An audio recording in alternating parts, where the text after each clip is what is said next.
तो गाइस मैं क्या बोलूँ, मैं इतने ज़्यादा बिज़ी में था जब मेरे एग्ज़ाम चल रहे थे, इसलिए मैं कोई वीडियो नहीं ले पाया।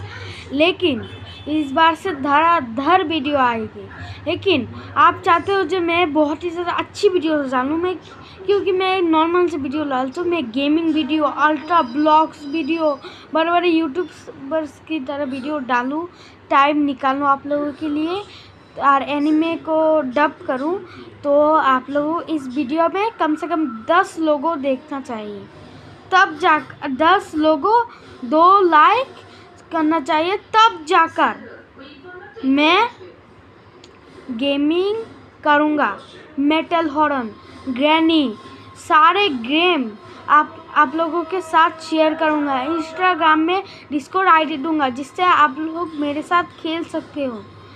साथ में इतने खतरनाक ब्लॉग्स दूंगा ना, देख के पागल हो गए। राकिब हासान से भी ज़्यादा खतरनाक ब्लॉग्स। तो आज के लिए एटुकी, তাড়াতাড়ি 2টা লাইক আর 10টা ভিউজ করে দাও। আমি ভিডিও আনতাছি। Good bye guys.